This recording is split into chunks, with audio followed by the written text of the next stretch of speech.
چلیے تو بات کرتے ہیں قرآن پاک کی تلاوت کے ایک بہت اہم اصول کے بارے میں، جسے مد کہا جاتا ہے۔ یہ وہ قاعدہ ہے جو قرآن میں سب سے زیادہ استعمال ہوتا ہے، اور آپ اسے بار بار دیکھیں گے۔ حقیقت یہ ہے کہ آپ کو مد کا نشان قرآن میں 5600 سے زیادہ بار نظر آتا ہے۔ اس کے علاوہ وہ مد بھی موجود ہے جس کا نشان ہی نہیں لگایا گیا۔ اس لیے اگر آپ قرآن کو صحیح طریقے سے پڑھنا چاہتے ہیں تو آپ کو اس قاعدے کو سمجھنا اور اس پر عمل کرنا ضروری ہے۔ لیکن اس سے پہلے کہ ہم مزید آگے بڑھیں، ہمیں ایک اور ضروری بات کو سمجھنا ہوگا، اور وہ ہے حرکات۔ حرکات وہ پیمائش ہیں جو ہمیں یہ بتاتی ہیں کہ کسی حرف کو کتنا لمبا پڑھنا ہے۔ 2 حرکات تقریباً 1 سیکنڈ کے برابر ہوتی ہیں۔ چونکہ تلاوت کے دوران آپ سٹاپ واچ تو استعمال نہیں کریں گے، اس لیے آپ اپنے ہاتھ کی مدد سے حرکات کو گن سکتے ہیں۔ میں آپ کو دکھاؤں گا کہ آپ ہاتھ سے حرکات کیسے شمار کر سکتے ہیں۔ اب ہم آغاز کرتے ہیں۔ قرآن میں صرف 3 حروف ایسے ہیں جن کے ساتھ مد آ سکتی ہے یا جن کو لمبا کھینچا جا سکتا ہے۔ یہ 3 حروف ہیں الف، واو اور یا۔ یہ عربی زبان کے لمبے حروف ہیں اور انہیں حروف مد کہا جاتا ہے۔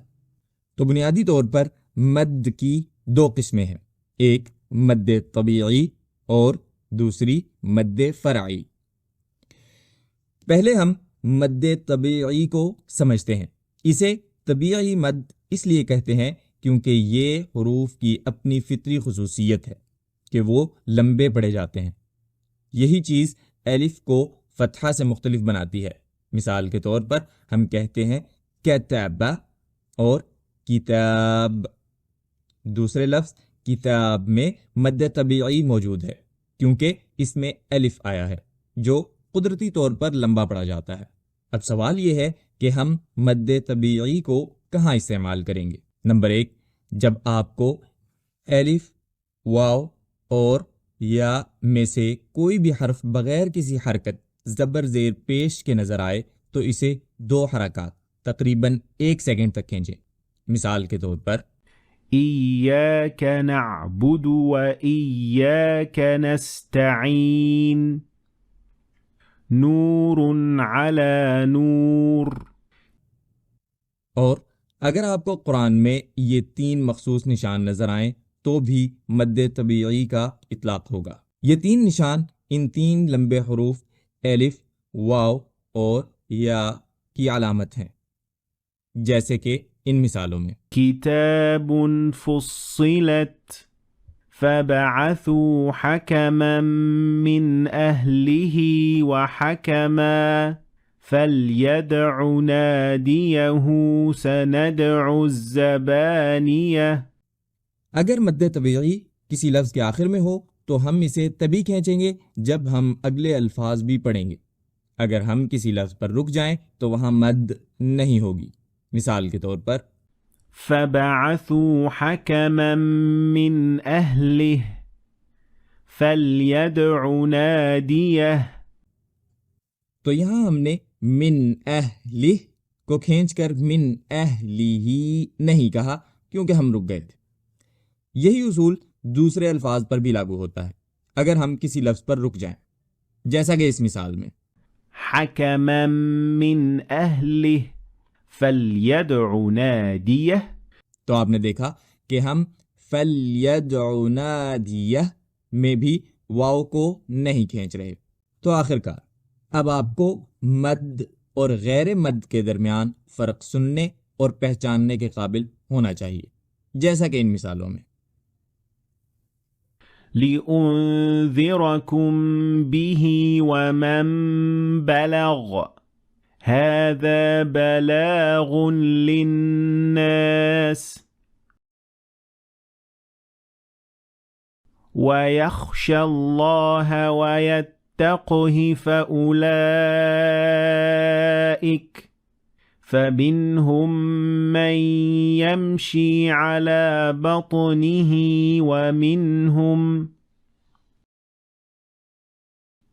وَيَخْشَى اللَّهَ سَيَذَّكَّرُ مَن يَخْشَى۔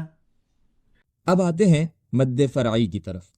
چونکہ قرآن میں ہر مد مد طبیعی نہیں ہوتی، اس لیے مد کا ایک خاص نشان شامل کیا گیا تاکہ قاری کو مد کی موجودگی کا اندازہ ہو سکے، اور یہ نشان کچھ یوں نظر آتا ہے۔ یہاں آپ کے پاس دو راستے ہیں۔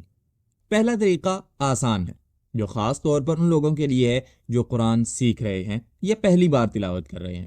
اس طریقے میں جب بھی آپ یہ نشان دیکھیں، جتنی بار بھی اور جہاں کہیں بھی، آپ 4 حرکات تقریباً 2 سیکنڈ تک اس حرف کو لمبا کریں گے۔ مثال کے طور پر لا تجد قوما يؤمنون بالله واليوم الآخر يوادون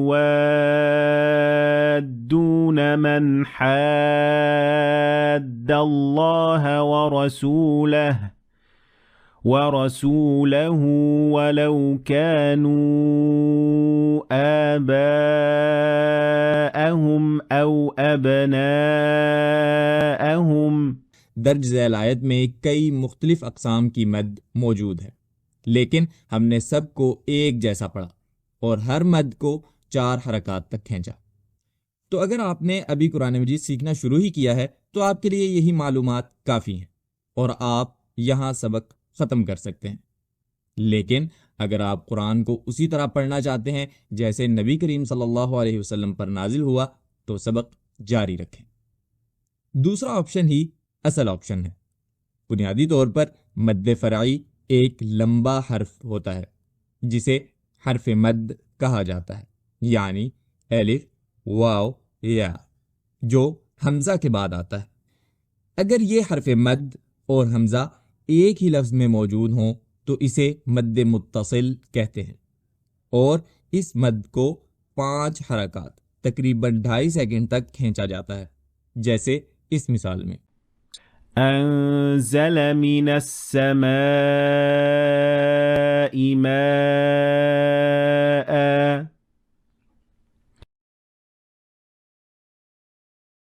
يتربصن بأنفسهن 3 قروء فلما رأوه زلفة سيئت وجوه۔ اور یہ مد لازمی ہے، یعنی اسے چھوڑا نہیں جا سکتا، لیکن اگر حرف مد اور حمزہ ایک ہی لفظ میں نہ ہوں بلکہ 2 الگ الفاظ میں آئیں تو اسے مد منفصل کہا جاتا ہے، اور اس مد کو 4 حرکات تقریباً 2 سیکنڈ تک کھینچا جاتا ہے، جیسے اس مثال میں وَأَقْوَمُ لِلشَّهَادَةِ وَأَدْنَى أَلَّا تَرْتَابُوا إِلَّا أَن تَكُونَ تِجَارَةً۔ جیسا کہ آپ اس مثال میں دیکھ سکتے ہیں کہ ادنا کا اختتام الف پر ہو رہا ہے کیونکہ یہاں ایک چھوٹا الف موجود، اور اگلا لفظ حمزہ سے شروع ہو رہا ہے یعنی اللہ۔ اسی طرح ترتابو کا اختتام واو پر ہو رہا ہے جو ایک حرف مد ہے، اور الف یہاں موجود نہیں ہے کیونکہ اس کے اوپر یہ خاص علامت لگی ہوئی ہے۔ چنانچہ اگلا حرف حمزہ ہوگا جو اللہ کا پہلا حرف ہے، اور اللہ کا اختتام الف پر ہو رہا ہے، جبکہ اگلے لفظ ان کا آغاز بھی حمزہ سے ہو رہا ہے، اسی لیے یہ سب مد منفصل ہیں۔ اب ایک اور مثال دیکھیں جس میں یا شامل ہے۔ قل هو الذی انشأکم۔ یہ مد اختیاری ہے، یعنی اگر آپ چاہیں تو اسے ادا کیے بغیر بھی آگے بڑھ سکتے ہیں۔ اب یہ الفاظ دیکھنے میں مد متصل جیسے لگتے ہیں کیونکہ مد ایک ہی لفظ میں موجود ہے، لیکن حقیقت میں یہ مد منفصل ہے۔ یہ کس طرح کام کرتا ہے میں اس کی وضاحت کروں گا۔ پہلی مثال میں بظاہر ایسا لگتا ہے کہ یا ایوہا ایک ہی لفظ ہے، لیکن حقیقت میں ایسا نہیں ہے۔ در حقیقت یہ ایک ہی لفظ کی طرح نظر آتا ہے، لیکن یہ 2 علیحدہ الفاظ سے مل کر بنا ہے۔ یہ یا پر مشتمل ہے جو ایک الگ لفظ ہے، اور اس کے بعد ایوہا آتا ہے جو دوسرا الگ لفظ ہے، لیکن ان دونوں کو قرآن مجید میں ایک ساتھ لکھا جاتا ہے۔ یہ مد منفصل ہے۔ آپ کے پاس اسے ادا کرنے کے 2 طریقے ہیں۔ آپ اسے 4 حرکات کے ساتھ کھینچ کر بھی پڑھ سکتے ہیں، اور آپ اسے ادا کیے بغیر بھی آگے بڑھ سکتے ہیں۔ مثال کے طور پر يا أيها الذين آمنوا يا أيها الذين آمنوا. ایک اور مثال جو بظاہر مد متصل لگتی ہے لیکن در حقیقت مد منفصل ہے وہ اس لفظ میں ہے ہؤلائی، جو در حقیقت قرآن مجید میں ایک بہت عام پایا جانے والا لفظ. یہ بھی ایک مد منفصل کی مثال ہے کیونکہ یہ دو مختلف الفاظ پر مشتمل ہے. ہا ایک الگ لفظ ہے اور اولائی دوسرا الگ لفظ ہے، لہٰذا آپ کو اختیار ہے کہ آپ اسے 4 حرکات کے ساتھ کھینچ کر پڑھیں یا پھر آپ اس مد کو ادا کیے بغیر آیت کی تلاوت جاری رکھیں. مذبذبين بين ذلك لا إلى هؤلاء ولا إلى هؤلاء مذبذبين بين ذلك لا إلى هؤلاء ولا إلى هؤلاء. ایک اور مثال ہا انتم ہے. پھر سے یہ ایک لفظ کی طرح لگتا ہے لیکن در حقیقت یہ دو الگ الگ الفاظ پر مشتمل ہے، لہٰذا اگر آپ اسے کھینچنا چاہیں تو یہاں 4 حرکات تک کھینچ سکتے ہیں یا پھر آپ اسے ادا کیے بغیر تلاوت جاری رکھ سکتے ہیں. ها أنتم أولئك تحبونهم ها أنتم. ایک اور مثال یا آدم، یہ بھی بالکل پہلے والے اصول کے مطابق ہے، اسی لیے اسے بھی مد منفصل کے طور پر لیا جائے گا. آخری مثال اس صورت میں یہ ہے کہ جب کوئی لفظ الف پر ختم ہو اور اس کے اوپر ایک چھوٹا دائرہ ہو تو اس کا مطلب یہ ہے کہ یہ الف موجود نہیں ہے، لہٰذا یہ مد ایک ہی لفظ کے اندر شامل نہیں ہے.